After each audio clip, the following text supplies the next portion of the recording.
for tonight's segment, So It Begins. This is going to be a long one. I want to talk about the UDS at Tulsa, Oklahoma. I believe it's Oklahoma. There's an invitational tournament. So that being known, a UDS, the Ultimate Duelist Series, is known for always creating an environment of the best players in the room. In the world, even. I mean, for crying out loud, Billy Brake came out of retirement, basically, is what people said. He never really went into retirement, he just took a break. But he's come back to play at the UDS. That's a big name in YuGiOh. Now, this was a good opportunity. Now, we've been about a month removed from the last ban list. We've had a little bit of extra product dropped in since that ban list. We've had, Ignition Assault, we've had Lightning Storm, we've had Plunder Patrol added in, Ad Ignister, a few other support cards like Gravity Controller. Then we also had the Shaddoll structure deck. Now, I went on record to say that Shaddolls weren't going to be meta relevant, and boy, did I get proven wrong. This on screen is what some people have already seen. Kudos to the Carl On Cho store, or whatever it is on Facebook. He was doing a full rundown. The store was actually doing a full rundown of the UDS. They did top 32, top 8, top 4, and they were following the top end cut matches pretty much all the way through to the final. And they put up this for us, which is fantastic while we're watching it. And what you're probably already sitting there realizing is, boy, this format is all kinds of all over the place. I'm going to have to say it, I'm kind of wrong with what I thought would be like Tier 1, Tier 2, Tier 3 in the format. I thought SPYral was going to be a Tier 2 deck. Proven wrong. It's definitely Tier 1. It's the best deck of the format. I didn't even consider Lunar Lights when I did my tier prediction, and there it is, coming in second. Altergeist, I said, would be a solid Tier 2 option for control. You probably consider it the best control deck of the format, especially because Guru Control just ain't there. Shaddoll Invoked came in 5th in representation with the new structure deck support. It seems that Wind Shaddoll main deck is pulling a lot of weight. Mix it with Invoked, and apparently Winder Caliga is just really good, a really good board and hard to break. Cross Sheep as a link too is just fantastic for fusion-based decks. I said Salamangreat would stick around. I was right with that. Still in there at 6th. True King Dino I thought was going to be almost rogue.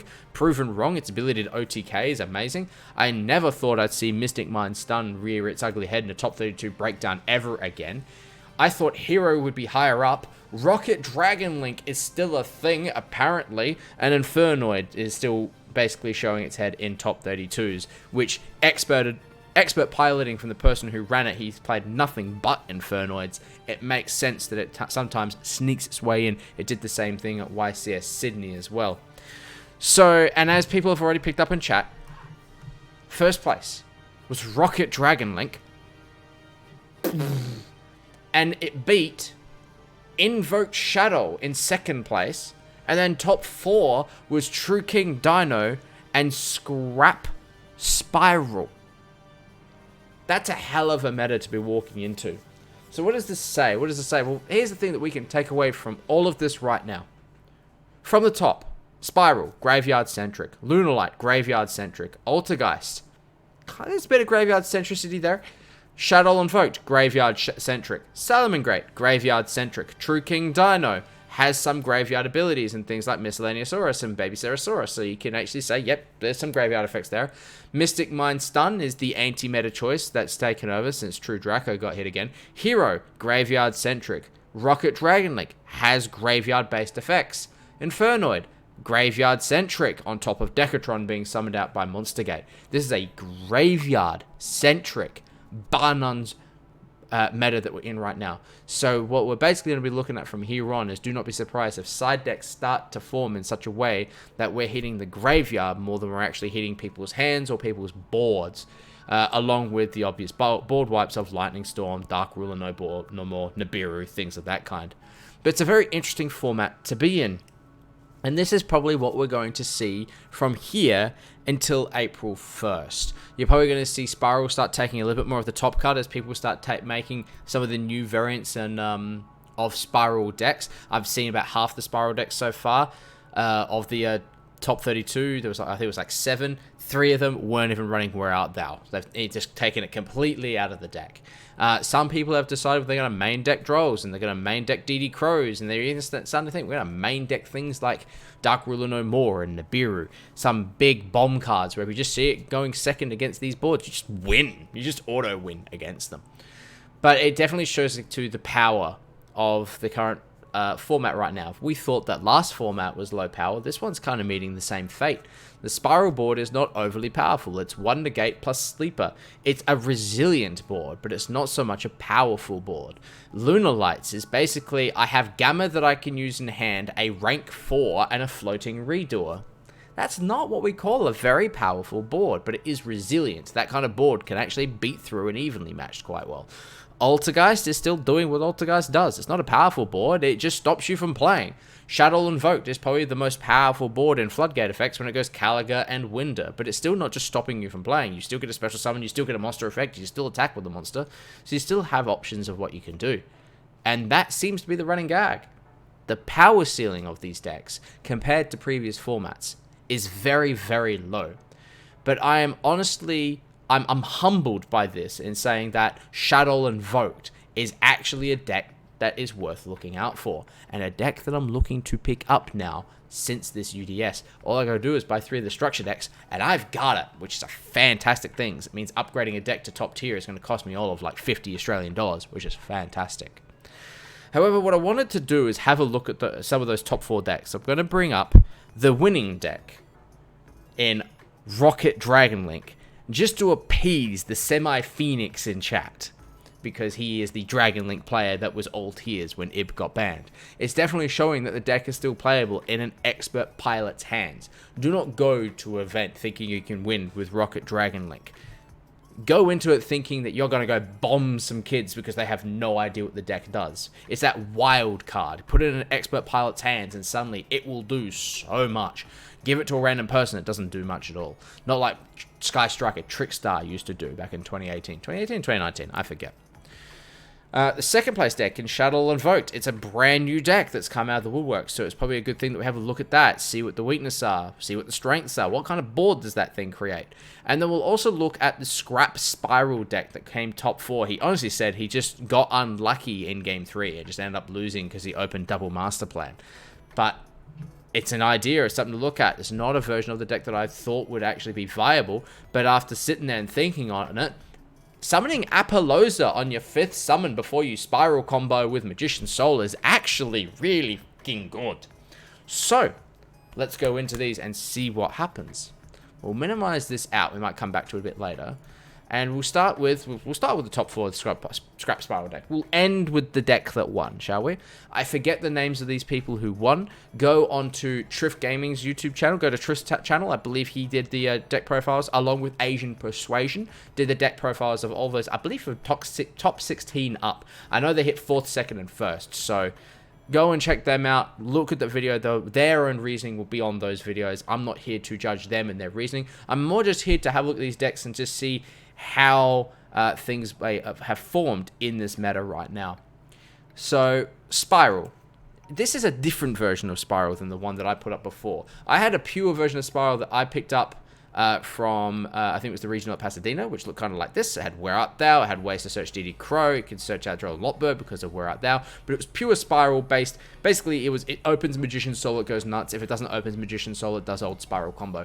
This changed that up just a little bit in the fact that it had the Scrap engine in there instead of the Where Art Thou's. It also maxed out in Foolish Burial Goods in order to make sure it played as much as possible. But other than that, the deck is pretty much the same. 1 Quick Fix, 1 Drone, 1 Tough, 2 Super Agents. Something I consider running 3, but you still got your 3 Super Agents. The 2 Master Plans, because the combo uses 2. 1 Sleeper, 1 Last Resort. The best card in the deck in Magician's Soul, 3 of them. But then suddenly you go 3 Scrap Recycler, 1 Golem, and 1 Mega Fan of Beast O-Lion. Basically, what this was is I am going to, without adding from deck to hand, because Scrap Recycler ditches, then O-Line summons, and then Wyvern doesn't add, it blows it up and summons Golem, and Golem summons from the grave, and then Recycler will dump another card. In that case, it would either dump the Quick Fix or the Drone, and then you make Apollosa. So you end up in a situation where you are not going to get drolled, you can't get ashed, Well, you can get ashed, but you can continue from the point even if you do get ashed. But it avoids the droll, and it forces out DD Crow early so that you can do your main play. If you open Scrap Recycler Magician's Soul Rescue, you can bait 2 hand traps with the greatest of ease before you even begin with your Magician's Soul play. And that was the idea. You play every other play first, and then you play the Magician's Soul and do full combo anyway like nothing happened. That was his reasoning.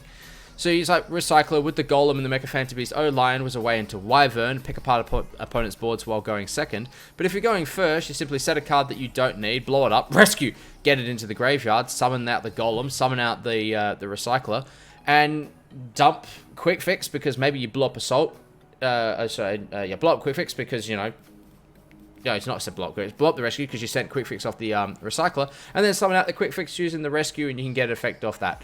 Some random shenanigans like that. But going second, it picks apart boards, and it makes a 3-stack Apollosa on the 5th summon. Oh, actually, 6th summon. But you either Nibiru them there before they make the Apo, or they make an Apo. And now you can't Nibiru them, your DD Crows are dead, your Draw Lotbirds are dead, you're looking pretty good. O-Line goes with a combo, it's the first thing you send. I think they said something about using Jet Synchron at one point, but they didn't like the fact of discarding off a Jet Synchron, so they defaulted back to the O-Line. 2 Ghost Ogre, Mage Power pretty much called it, is the best hand trap. I think it's the second best next to Diddy Crow and Drawn Lotbird. I think those two, it kind of competes for like first and third. I think Ghost Ogre beats... There's situations where you want DD Crow, situations where you want Ghost Ogre, and situations where you want Drawn Lotbird. I think these 3 hand traps are pretty much correct. He ran them as 2 ofs because room and once per turn clauses on Ghost Ogre and Drawn Lotbird. It's not so much once per turn clauses on Drawn Lotbird, but you're only going to use 1. You don't use both. So he wanted to keep it as close to 40 cards as possible. The 41st card was actually the Utility Wire or the Big Red. I'm unsure as to which one it was. But 2 Droll, 3 Cold by the Grave. It's a combo-centric deck. That makes sense. 3 Foolish Burial Goods. You want to assure that you play. If ditching Assault means you can special summon the drones from your hand so you can normal summon something else, it means you can play. 2 Big Red. The actual Monster Reborn can come in handy. Resort. Best card in the deck. Terraforming. Searcher's Resort. Foolish Burial can start your combos depending on what you want to ditch alongside with Foolish Burial Goods. 1 for 1. It gets Quick Fix. It gets Drone. Push come shove. It can just get you a level 1 monster to link climb with. Monster Reborn. It's basically Big Red, but not by locked down to your own SPYral cards. Pretty good. The 1 off Assault. It's ditched off Foolish Burial Goods to turbo a card out from your hand. It's a necessary evil. Most SPYral players hate it, but it always sticks around a deck list for that reason. 3 Rescue. Combine this with Magician's Soul. It's full combo. Utility Wire. If you end with a Super Agent, you can bounce a card back to the top of your opponent's deck. Pretty good card. I think the 41st card was the second Big Red, and the man didn't disagree with the choice. In fact, there was more times where it came up than it didn't. So I can't argue with playing 41 cards, especially in a deck that a lot of the cards either search, draw, dump into the graveyard to set up plays. The only time I have an issue with a deck going past 40 is if it lacks draw power or lacks search power, which SPYral does not in any way, shape, or form. So that's perfectly fine. Extra deck, Recital Styling. He's not playing the Assembled Nightingale. He wished he did. Link Karibo, Barricade Ball Blocker, 2 Double Helix, Scrap Wyvern, Unicorn, Phoenix, Griffin, Cerberus, Curious, because you can go to Curious using the Scrap combo if you don't want to Apo. Let's say you don't have the combo, you can go to Curious to dump Master Plan, and then dump 3 more. Trigate for the obvious board. The Apo, because if you don't need Curious, you go into Apo instead. Borrowload and Borrow Sword. Borrowload outs difficult problems like an opponent's sleeper. Borrow Sword ends games. Makes sense. Hello.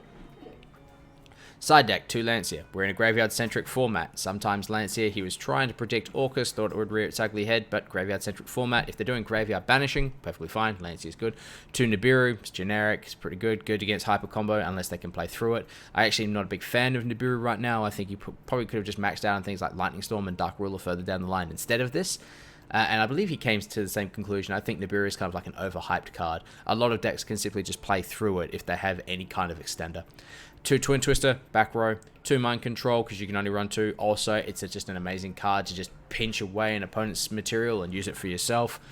2 Dark Ruler for the hyper combo heavy front boards. Lightning Storm for the heavy back row boards. Also, if your opponent's stupid enough to leave all their things in attack position, it's Raigeki. 2 Evenly Matched. And here's the different one, the weird one. An Appointer of the Red Lotus. This is an interesting one for him. Pay 2,000 life points and reveal all cards in your hand. That's cost. Look at your opponent's hand and select one card. Remove that card from play until the end phase of your opponent's next turn. So what this basically is if you're playing SPYral, you blat your hand onto the table anyway. They probably know what you've got. Now you can look at their hand and figure out what their most critical card is. Now, if they've already shot 2 hand traps at you while you've done your combo and you flip this, they've got a 4-card hand. They're probably limited on what they can actually do. Rip out their 1 combo piece, it's probably likely that they're just going to end their turn. Here's reasoning. Then you just one-shot them, pass it afterwards. It's actually an ingenious card, and it's just teched in as a one-off for when he knows he's going first. If he sees it, amazing. If he doesn't, he ignores it. It's really an ingenious card for going first, especially in a deck that blats most of the hand onto the table anyway. Your opponent probably already knows what your hand is, so it's really got no cost other than the 2,000 life points. Obviously, you don't side in going into game 3 with 4 minutes on the clock, but hey, not bad. It's not a bad card. Yeah, I don't watch SEMO anymore, Conroy. You know that. So, not a bad another variant of SPYral. I actually quite like it. I think putting in scraps as a way to turbo a Link 4, deal with an opponent's board going second, set up a board presence just going first is actually rather ingenious. I actually probably think it might be better running that than Where Art Thou's. You could probably drop the hand traps for 3 Where Art Thou's, but considering, you know, going into Curious, you can probably dump Quick Fix. If you've got a way to get Rescue Engrave, you summon the Quick Fix, so you can just go and search for Magician's Soul from there with Where Art Thou. So it might be an idea, but the deck is very tight. You'd have to limit out the hand traps for that one. But it got him 4th place. It did all of the work he needed to do, and as he said, it's like his final game in the round where he lost, he simply just opened double master plan or words to that effect and couldn't play, which, as I've said before, a lot of decks are having that issue right now where their consistency isn't over 75%, so they're just going to have those games where they just don't play, and it's one of those games where their opponent does it, they lose, and that was the one he ran into, which is unfortunate. But congratulations to this deck. I forget the people. Please go check Asian Persuasion and Triff Gaming. Find those deck lists, watch them, comment on them, have a look on those, and you basically give them a congratulations, because it's a hell of a work with Scrap SPYral. Not a version of the deck that I thought would come out of the woodwork, but definitely works. Now, I didn't actually grab the deck list for the True King Dino because it's pretty much carbon copy of what I thought it would be. It's just simply True King Dino 2020 version. So we're going to skip that one, and we're going to look at the new and improved, Invoked Shaddoll. Now, the UDS at Tulsa, I believe, began 48 hours after the structure deck was launched. So as such, very little time to actually play test it in the hands. But he came second with it, so it must have worked. So let's have a look. Starts off the top, Alistair the Invoker, 3 copies, makes absolute sense. 1 card copy gets you to a Macabre, or better yet, Invocation can summon Shadow monsters, and it uses the cards from the hand, triggering their effects. So, good card. But it's just a 1-card combo. It gets you Macabre on board, if nothing else. It's either Macabre or it's Mirage, or depending on if you've got a Shadow Fusion, it can actually turbo you to Construct as well. We'll get to that. We have 3 copies of Squamata. This is one on flip, targets a monster on the field and destroys it, but if it's sent to the graveyard by a card effect, you can send 1 Shadow card from your deck to your grave. This is the one that you use in order to trigger in this deck either Hedgehog, Beast, or Dragon, depending on which one you need. So we'll look at those further on, but again, because Shadow Fusion, we can get this to grave with the greatest of ease and just summon Window, or depending on what we have, any of the shadows that we actually have in the extra deck. 3 copies of Reshadow Wendy. For those that missed this one, this is basically the card that turbos cards from the deck. On flip, it can summon one from the deck in face-up or face-down defense, but if it's sent by a card effect, it summons it in face-down defense. It's kind of stuck that way. However, please remember, you can fusion summon with face-down defense position monsters. So you just summon out a Shadow and face-down defense, fuse with it using Shadow Fusion, and move on like nothing happened. And just that effect will trigger. So there's absolutely nothing wrong with that. Pretty damn good card. It gets you the extra material that you need. Just remember that if that effect does go off in face down defense, you can't link summon with that card. So just remember that one. 3 Hedgehog, Rotor for the deck. Searches for a Shadow monster if it's sent by a card effect to the graveyard, or on flip, it searches for a Shadow spell or trap. Rotor for the deck, basically. Pretty good. 3 Beast. If it's flipped, you draw 2 and then discard 1, but if it's sent to the graveyard by a card effect, you just simply draw 1. If you've got nothing that you need to blow up on the field, but you're using Shaddoll Fusion and you need to send the Shaddoll monster, you send Beast and just draw 1. Just draw a card and call it a day. So if nothing else, it allows you to recur some hand advantage. 2 Dragon, target a card your opponent controls and return to the hand. Compulsory evac when it's flipped. However, it's sent to the graveyard by a card effect, you target a spell or trap and you destroy it. So it's kind of Squamata attacks the front, Dragon attacks the back. You're good on that situation. We are running 1 copy of Now Shaddoll Ariel in this because, and this was a misread that I did during my Shaddoll review of the newer cards. I'm actually quite surprised this isn't a 2 of, but the Sent to Grave effect, you can target up to 3 cards in the graveyards, bracket S. You can target your opponents. So this is actually a tech choice against graveyard-centric strategies. You flip El Shaddoll Fusion, you fuse this off the board with something else, doesn't matter what to do, you fuse something onto the board, trigger this, and rip their graveyard to pieces. That's the entire point of it. So in that, it's actually a really good card. Something to think about. Trick Yarn, it's just a light in the deck. If you're going to go for Construct, you fuse this out to go to Construct. Also, Trick Yarn will then trigger, so you can summon it out. If you don't really want Construct to stay on board, you are simply doing it to get more material. You just use that, go into a Link 2. Simple as that. 3 Allure of Darkness, why we're running so many Shadows. We just need to turbo through the deck to get to our win conditions. 3 Invocation. Here's a thing about Invocation that a lot of people tend to forget. Invocation does not just summon invoked monsters, okay? There is a reason why Invoked Shaddoll works really well. First line of this card, Fusion summon 1 Fusion monster from the extra deck using monsters from your hand as Fusion material. Open this and Shadows. Summon Winder, trigger 2 Shaddoll effects. You can summon Shadows with this. It's only if you're summoning an invoked monster that you can use cards from the field or either player's graveyard as material, and then that gets specific to invoked. It's perfectly fine. Invocation can summon a bloody Shadow from the extra deck. Probably the best use of the card, let's be real. 3 Super Poly. It's a fusion-based deck. Let's be honest. Even if we just super poly our own stuff off the board in order to go into another Shaddoll or just something else on the board, but we have an extra deck target in our side deck if we absolutely need it. 3 L Shaddoll Fusion. It's Shaddoll Fusion, but quick play and can't use cards from our deck. Again, you can just start move. If you got something on the board that's about to get moved, you just Shaddoll Fusion it off, turn it into something else.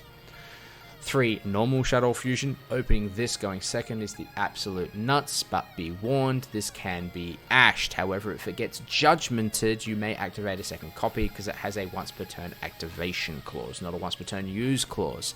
So when you think about that one right now, you think about that one, if you get judgmented here and you have a second copy, you're perfectly fine. 3 copies of Meltdown, we need Alistair. 3 copies of Pot of Desires. It's why we're running so many 3-ofs and multiple copies of things in the deck. We need to turbo through this deck and get to what we need. Basically, the win condition of this deck going first is simply to go into Cross Sheep, summon out a Shaddoll Winder, and then Cross Sheep will trigger to summon out a level 4 or lower from the grave. You summon out Invoked Caliga because it is level 4. You end up in a situation where your opponent can only special summon once per turn. They can use 1 monster effect per turn, and you can only attack with 1 monster per turn because it affects both players. It stuns both players, but you have a board. So that's the kind of win condition we're going for, but we do have other options. 2 Shaddoll Construct, still the best card in this entire thing. Battles a special summon monster. Destroy the monster at the start of the damage step. Don't even get to damage calculation, just remove it. If it dies, go grab that Shaddoll Fusion that you used to bring it out. Perfectly good card. 2 Winder, first part of the 2-part combo that stuns out your opponent. Each player can only special summon monsters once per turn while this card is face up on the field. Special summon once, you can't do it again. Link summon for a Link 1, I dare you. Please.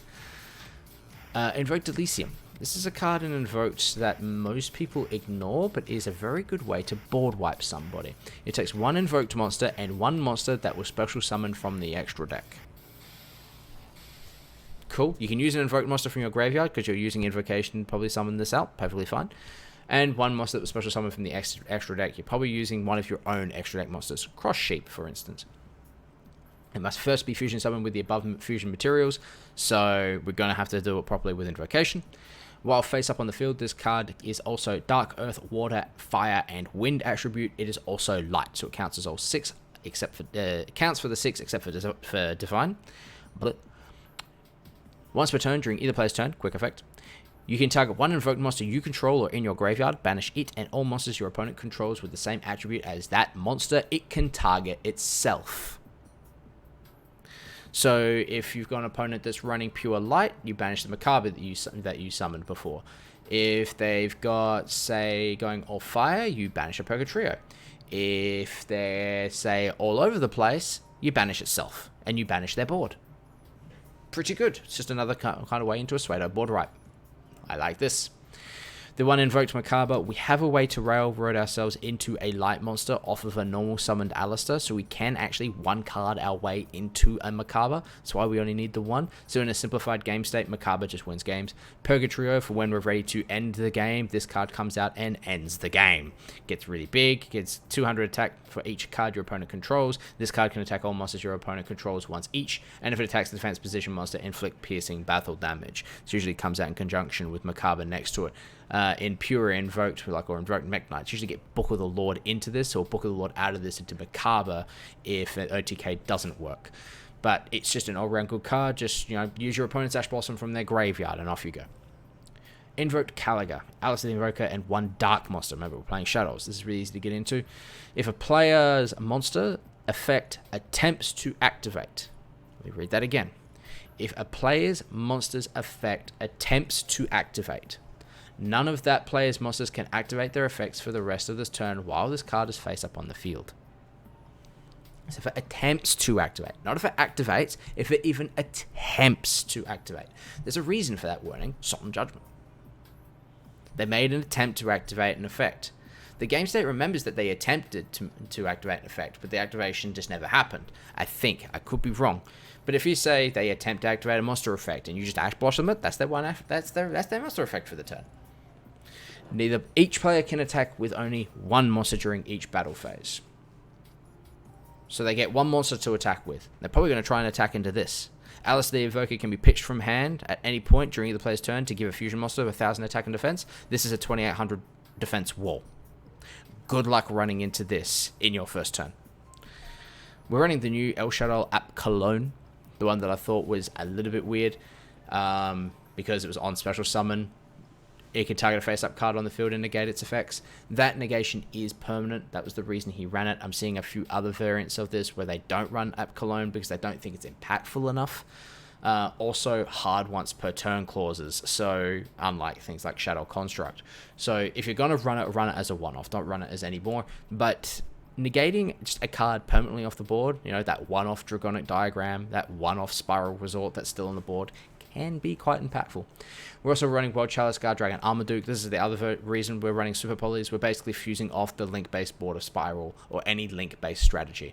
So, perfectly fine here. I got no arguments with this. Boral Sword for when we need to end the game and Purgatrio just isn't enough. One Gravity Controller. So we need one non-link monster in the extra monster zone to make Gravity Controller. That's fine. Any Shaddoll or any, say, any invoked monster that we summon from the extra deck with Invocation can get into Gravity Controller. If it attacks something in the EMZ, you bounce both of the cards. If something it gets into a fight with something in the main monster zone, it can't be destroyed by battle. It's actually not a bad card, and it came in common in the new set, in Ignition Assault. Something to look for. And because since you attack something in the EMZ, they both get bounced back to the hand, or back to the deck. That card goes back to the extra deck. So you have infinite access to one Gravity Controller. Pretty good. Southern Great Ommirage, we use this with Alistair to get the fire type attribute monster that we need. It's also a monster that points down, so if we don't need to go any further, just from that point alone, we can summon into our main monster zone off the extra from the extra deck. But the other thing we can do also is because that is a side burst, we can go straight into a secure Gardener with it. That gives us our light monster we need to then drop Invocation and make Macabre. And then we can cycle the Alistair back into our hand with the Invocation effect back into the deck. So this is our basically a 2-card way to get into a Macabre from one card. You go Terraforming into Meltdown, Meltdown into Alistair, Alistair into Invocation, Alistair into Almirage, Almirage into Gardener, Invocation, the Gardener and the Alistair into Macabre, cycle the Alistair back to hand, Invocation back in the deck. We used one card, we have 4 unknowns in the hand. Even if our hand completely bricked, we still managed to establish a negate. Pretty good setup. Also, common, pretty easy to find. It's the Almirage that's difficult to find. And the MVP of the entire deck is Cloth Heap or Cross Sheep, depending if you want to go OCG or TCG. So, for those that don't know, this is basically support for Fusion, Xyz, or Synchro-based decks. You're pretty much only going to see this for... Oh, and Ritual, but you're pretty much only going to see this for Ritual because its effect is bonkers. So, if a monster is special summoned to a zone this card points to, you can apply the following effects in sequence based on the card types of the monster this card points to. It is a you can, so you can decide to trigger this later. Let's say you put a Synchro monster in one zone, decide not to activate the effect, then Fusion summon to the other zone, then activate its effect. You can then go for this. So if you have a Ritual monster that's being pointed to by this card, you can draw 2 cards and then discard 2 cards, fixing your hand or triggering discard effects. But it's basically a net neutral. If it was draw 2, discard 1, it might be a little bit better, but that's fine. It's a net neutral, can fix the hand, trigger some discard effects. We're all good with that one. Fusion. So if you have a Fusion monster that this card points to, special summon 1 level 4 or lower monster from your graveyard. Caliga's level 4. This is where we have this out, we summon Winder, we trigger Cross Sheep, and we summon Caliga back. And that's how we get our Caliga Winder situation at double Floodgate. The other 2 are irrelevant in this deck, but we'll read them anyway. Synchro, all monsters you control gain 700 attack, that's permanent. Xyz, all monsters your opponent controls lose 700 attack, that's permanent. You can only use this effect to Cross Sheep once per turn. Those other 2 effects are pretty much irrelevant in this situation. It can be a good way to just like get like a 1400 attack advantage on your opponent if you're running a Secret Xyz strategy, but other than that, all we're doing here is we're fusing summoning into a zone at points 2, and then we're summoning back a level 4 or lower, typically Caliga. So, something to think about. There's also an idea that was floating around of running Instant Fusion in this deck for the same reason, because you can Instant Fusion into Caliga, use it for link material to go into Cross Sheep, Fusion summon into a zone that Cross Sheep points to, and then summon back that Caliga, because it doesn't get chased by the Instant Fusion the second time. Not bad. So that's the extra deck. The whole entire idea is if you go first, you set up Winder Caliga, make it really difficult for your opponent to play, but going second, you have options. You can summon a Purgatrio, just darker their board away. You can summon Cotton Strikes and start destroying their board that way. You've got Gravity Controller to start bouncing their board, and you've also got the main deck Shaddolls that end up picking apart an opponent's board as well. So you actually have options of what you can do with this deck. Going into the side, we have the Starving Venom Fusion Dragon for when we end up versing Dark D deck, but because SPYral is the best deck of the format and Lunar Lights, he opted to side it, thinking it's just, I'll side this in if I see a Dark deck. He was representing SPYral in his extra deck for the Super Poly. 2 Retaliating Seas. Here's that little situation. This thing, I believe, is a common. I can't remember. I know I have a ton of them. But we'll read the effect. Something a bit different. During either player's turn, when your opponent activates a spell card that includes an effect that special summons a monster. Big Red. Monster Reborn. Anything of that nature. World Legacy Succession. You can special summon this card from your hand. It's an activated effect as Chainlink 2, or 3 or 4, wherever it ends up being. Pretty good. If summoned this way, while this card is face up on the field, any card sent to the graveyard is banished instead. Your graveyard-centric strategy will now no longer work. Not bad. And then as soon as you're done with it, you just link it off the board when it comes back to your turn. And being that it is also level 4, this can be summoned back with Cross Sheep. So you can make sure that the banishing effect is always live on your opponent's turn, and then get rid of it at the start of your turn so you can do all of your effects, and then bring it back with Cross Sheep if you have that still on the board. Pretty good idea. 3 DD Crow, graveyard-centric strategies. 3 Drawn Lotbird, a lot of decks like to add. 3 Evenly Matched, a lot of decks fail to play past an Evenly Matched, or deal with an Evenly Matched that's simply on board. Bait the Trigate Negate, drop Evenly Matched, watch them cry. 1 Res Shaddoll Incarnation, he actually wishes he mained this, I believe. It's the one that you can target a Shaddoll in the graveyard, Monster Reborn, and Monster Reborn in face up or face down defense position. It can bring out any of the L Shaddoll fusion monsters as well as the Shaddoll main deck monsters, but you also have the flipping effect, so you can trigger those flip effects if it's in the graveyard. So you bring out, say, Squamata, and then use this effect, flip Squamata face up, Squamata effect, destroy a monster on the field. Has uses. And then 2 Lightning Storm, because why not? It's Lightning Storm. You're going to find Lightning Storm be a meme at this point inside decks, a $300 meme for 2 copies. That's Invoked Shaddoll. As I said before, going first is when condition is Caliga Winder. 1 monster effect a turn, 1 special summon occurrence a turn, 1 attacking monster per turn, that's all. But going second, it has ways to pick apart boards, and he managed to come second to it, and he came second. You ready, Phoenix? You ready, Phoenix? I hope you're still in chat. I hope you haven't fallen asleep yet. RokketLink. RokketLink. So this is the reformed version of Dragon Link. Here we go. Here we go. Now, there is a difference in this deck, is that it's trying to build for recursion rather than just trying to build a massive negation board. It's trying to do that as well, don't get me wrong. But you're going to see there's 3 striker dragons in the extra deck. And there's a reason for them. There's a reason for them. Right, so from the top, 3 Starliege Seyfried. Easily the best card starter in a deck. Just rotor the deck. Why not? Just rotor the deck. We're good. Black Dragon Collapse Servant, because we have the White Dragon Wyver Buster. Even at 1, these cards will continue to get played until one of them gets banned. They're both really good. They're level 4 or lower. They get you into your Guard Dragon plays. They back up any kind of dragon strategy. It's just generally good.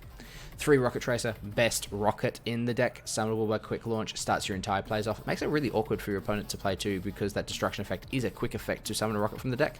So it's really awkward to try and pick apart a board when Rocket Tracer is sitting there ready, because if you go, well, I'm going to destroy that card sitting in the back row, you just go, well, Rocket Tracer, blow it up instead so I can get its effect off. It's going to die anyway, so I'll Rocket Tracer it off. Pretty good. 1 Rocket Recharger. I saw this and went... Then I read the effect. If a dark monster you control that was special summoned from the extra deck is destroyed by battle or card effect, you can send this card from your hand or field to the graveyard, then target one of those destroyed monsters. Special summon 1 dark monster from your graveyard with a different original name than that targeted monster. Bit weird, right? Bit weird, right? Special summon 1 dark monster from your graveyard with a different original name from the targeted monster. Special monster that was special summoned from the extra deck. It's destroyed by battle or card effect. What happens if we blow up Striker Dragon? We can summon a dark monster from the graveyard with a different original name than Striker Dragon. Say, like, Burrow Sword. Think about it.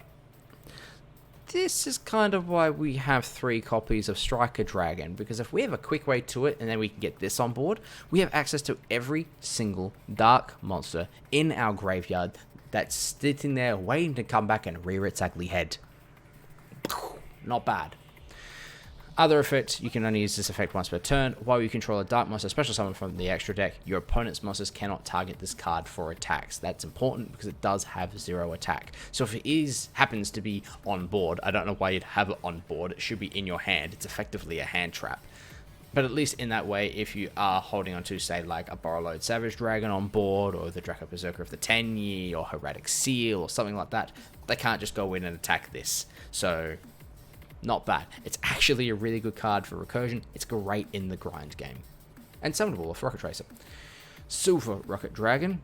We all know what this one does. We've seen it before with Phoenix, but why not? We'll go through it a little bit. When a Link Monster's effect is activated, targets this face-up card in the field, you can destroy this card, then look at your opponent's extra deck and banish 1 card from it. So you can get rid of, say, a critical combo piece, or the Apo you just don't want to see, or the Borrow Sword you just don't want to see. During the end phase, if this card is in the graveyard because it was destroyed on the field by battle or card effect and sent there this turn, special summon a rocket from the deck except Silver Rocket. Go get yourself another copy of Rocket Tracer. It's an extra rep gripper. Not bad. 2 of those.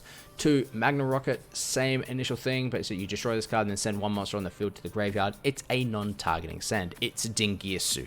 So, pretty damn good. And again, you can special summon a rocket from the deck if it's destroyed by battle or card effect this turn. So again, go get another copy of Rocket Tracer. Absurata, Rotor for any rocket, I believe. If you control a rocket, you can special summon this card from your hand. You can only special summon 1 Absurata per turn. If this card is sent to the graveyard, you can add 1 rocket monster from your deck to your hand. Rotor for the deck.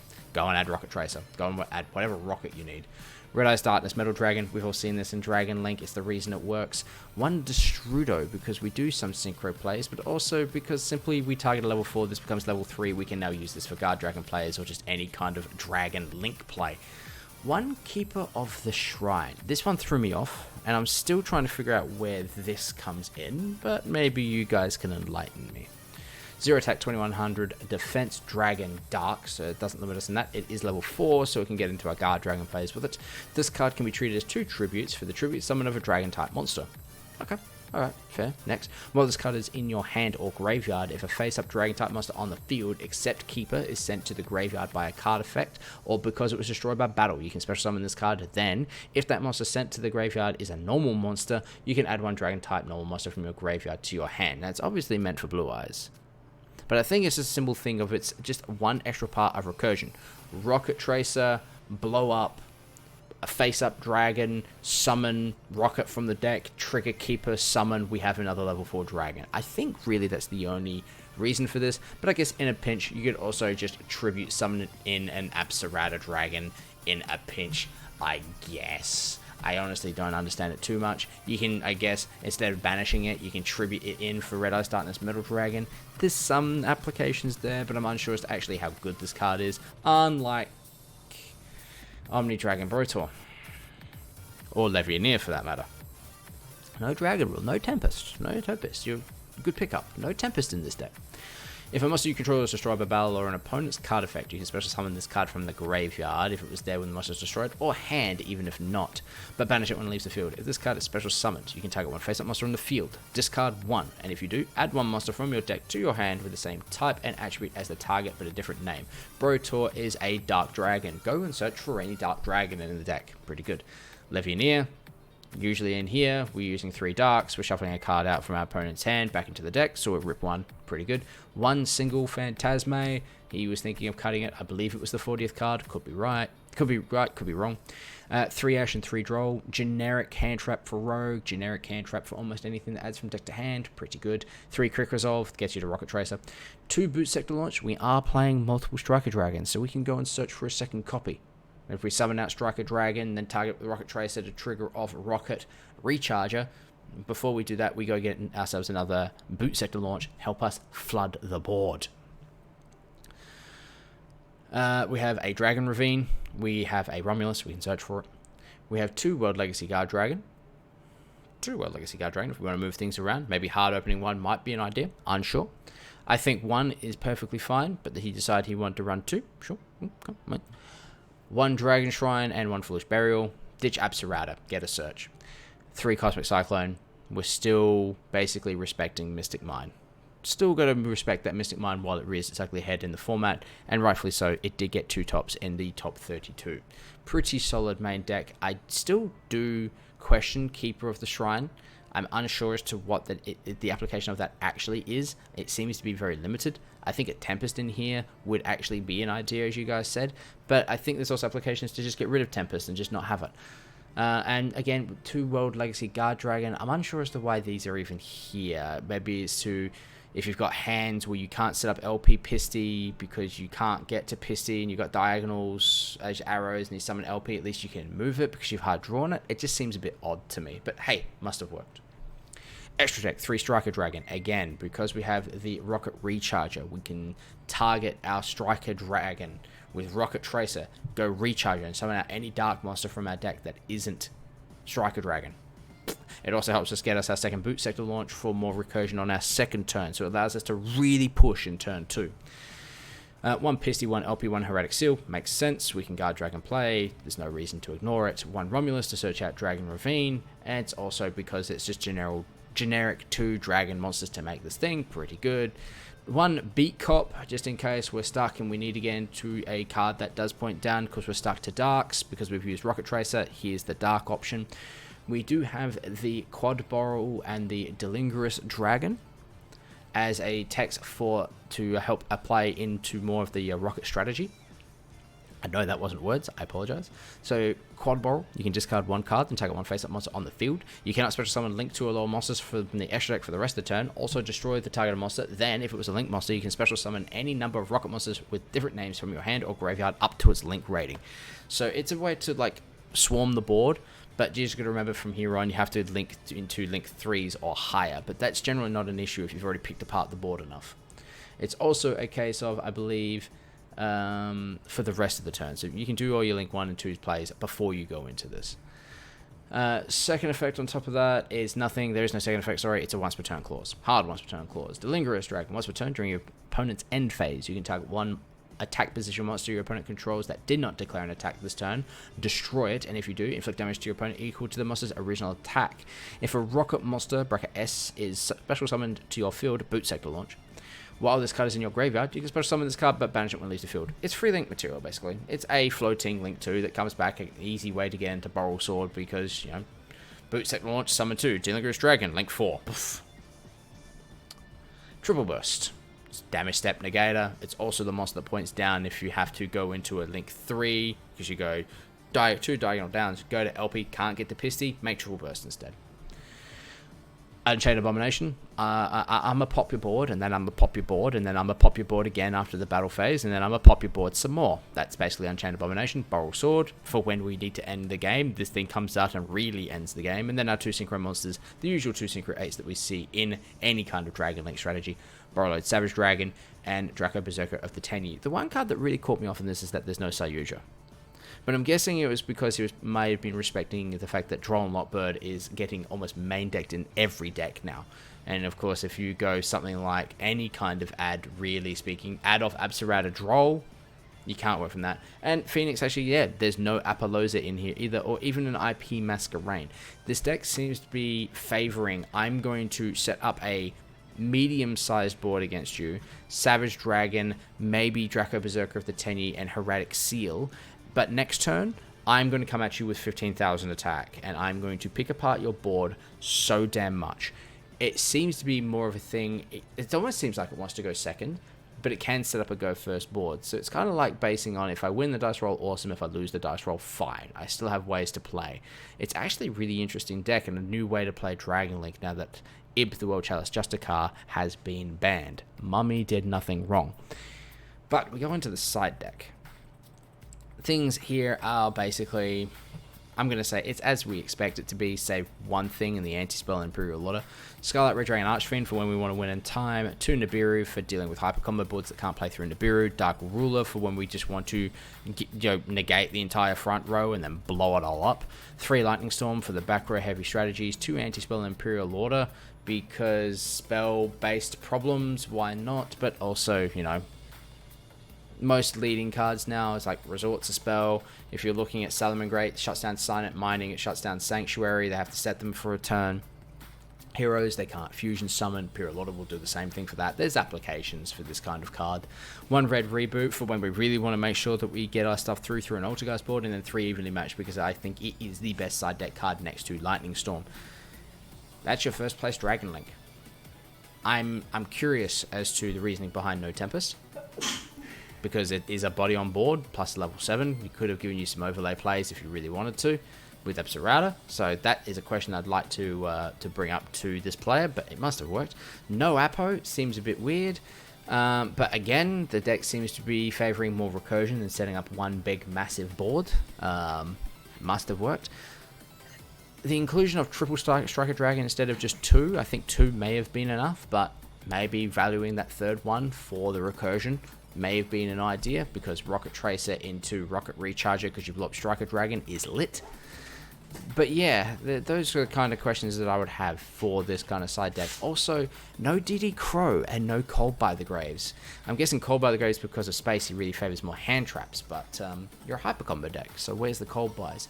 There are questions there, but it must have worked because he did go completely undefeated in the main event. So that is what we're going to be seeing of New Dragon Link if we continue to see it from this point forward. My god, phone, please shush, I'll deal with you later. So going back to the top 32 breakdown border, zoom it back in. Does anyone from here on have any questions that they wish to ask, or any comments that they want to bring up about this kind of format? Maldog, could this deck got lucky and won? No, absolutely not. You do not get lucky and go straight wins with a deck in a UDS tournament, ever. It's a hell of a lot more competitive than a YCS. A YCS, you can get lucky and win 5 or 6 matches simply because you didn't verse meta. See also my Thunder Dragon player that got to top 16 without seeing Striker Orcus, and then the second he saw Striker Orcus get absolutely bombed. In a UDS, you don't get that. It's invite only to the best of the best. So simply getting lucky at this event is off the table. The man had some skill, and he'd been playing Dragon Link since its inception, so he knew how to reform the deck without Ib the World Chalice Justicar, and he did bloody well with it. It's the same thing with the Invoked Shaddoll player. He'd been playing Shaddoll since it came out, and was waiting for a time where it could work. So he went, screw it, this is the best deck of the format. Caliga and Winder is a almost unbeatable combo. I'm just going to find a way to make it stick. Oh wait, the new structure deck makes that happen. Great. She's stealing chocolate. So that's, that comment you can put to the side. Getting lucky in like regional flights at these events, because these have regional flights like the YCS, that is something different where you just need to win 4 rounds straight. You can absolutely get lucky there and just luck sack win your way through. Someone with Invoked Mekk-Knight, for instance, did exactly that, but not in the main event of this. Did the price of Dragon Link jump after this? Phoenix might have some stonks. I don't think it jumped as much as it was already expensive, because some of the cards that you need in this deck were already pretty pricey. So, for instance, if we just go back over to that deck, like he's running 3 Lightning Storms, that's immediately going to be $500. The Dark Rulers are seeing more play now over things like Nibiru, but even Nibirus are going up in price. Evenly Matched has seen its price spike about 10%. The Levianeers are they've actually dropped a little bit in price because they've had a confirmed reprint, but after this, people are looking at it as a possible level 8 option to deal with problems. But other than that, it's the same cards at the same price. Savage Dragons doesn't have a reprint, so it's still expensive. The Unchained Abomination is about $10. Brawl Swords had a reprint. The Heretic Seal was pretty expensive because it only came from dual power. That hasn't changed. Pretty much from there, it's like, your Starliege Saphids are still about your 40 to 45 mark. Okay, all these prices are in Australian, by the way, so please convert for your own country. But generally speaking, the price of the deck has stayed steady. It's just you got the unfortunate point of Lightning Storm being massively expensive. Striker Dragon jumps, but it's not going to jump like miles high, because it's not like it was an uncommon card. I got 3 copies of the damn thing, chasing other things. Starlight Safe is $70 at the moment. Went up. It must have happened in the last 24 hours, because I checked it on Sunday and it was still sitting at about 50. I might have to sell mine. So, but here's the thing also when it comes to just prices in general. And I know House of Champs has covered this quite a lot, and he keeps covering it like he's beating a dead horse. So many people are excited for this current format, but so many people are also trying to like get on top of Master Rule 420 before it drops, that buyouts are happening absolutely everywhere, and because of that, general prices of cards are going up. For crying out loud, Magician's Soul is like $170 now. It's absolutely ridiculous. For men, Lightning Storms are going for at a minimum of $140. So you're going to be seeing that happen now all the way up, I think, until we get past the WCQ and we get past this season of Yu-Gi-Oh. Once that happens, then maybe we'll see prices start to equalize, if not drop. I'm hoping they'll drop. Oh, yeah. So is there any other questions people want to ask? Muldog says in the next comment, feel like you still can get lucky even still though. No, you can't. You can't. Every person you verse at a UDS Invitational, because it is an invitational event, is a high quality competitor. It's like competing at a WCQ. You might win round 1 out of pure utter luck because you came up against somebody who can't compete with your deck because they're playing something rogue, because they played their 7th regional and got a 15-point pass down. But you don't get that at a UDS. So it just does not happen. The people who top tier were experts, every single one of them. Conroy, is there anything that you feel should have top tier and just didn't? Guru Control? Straight up. There's no Guru Control here at all. It just dropped off the radar. Like, it's one of those, it's kind of surprising that it didn't have like a kind of representation that Altergeist did, but I think right now it just doesn't have enough going for it, and the support that it had doesn't do anything. Like, Subterra Succession is just a really bad card that came out in the structure deck, was also printed in common in the previous set. Other than that, I would have to go back and look at my tier prediction list. But, Invoked Mekk-Knight, not seeing any play here. I thought that as a go second deck may have done something. I thought it would be like Invoked Mekk-Knight, Invoked Shaddoll, or some shenanigans like that. It's just a bit, there's a couple of decks there that are a bit weird. I know Mythical Endymion will never make it because they're too fragile. You know, one hand trap and the deck comes to a stop. I'm playing it more for fun right now, though I think I'm going to throw it out the window. So, but, and honestly, and this would be a surprise to some people, I'm surprised Orcust isn't on here either. I thought Scrap Orcust was still a deck that was playable. I thought it was still at least tier 2. But again, no representation in Top Cut. So I've been proven wrong. Maybe it's not as good as it seems.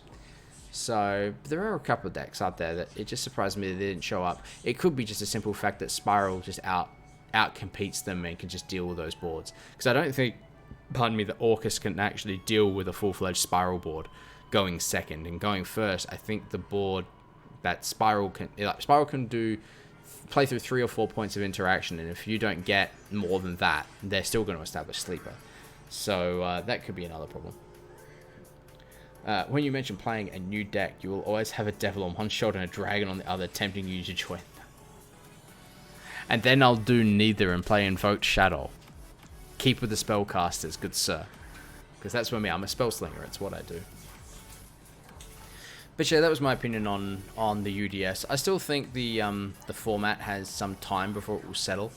It'd be interesting to see what the events over the next 2 weeks what ends up happening. I believe there is a YCS this weekend. And we'll see what occurs there. Because I reckon what you're going to see is a lot of main and side decks are going to start siding for the graveyard-centric strategy. And basically, instead of playing their own game plan, they'll start taking more stuff in to interrupt their opponent so that they actually get a chance to play. But I'm going to call it there.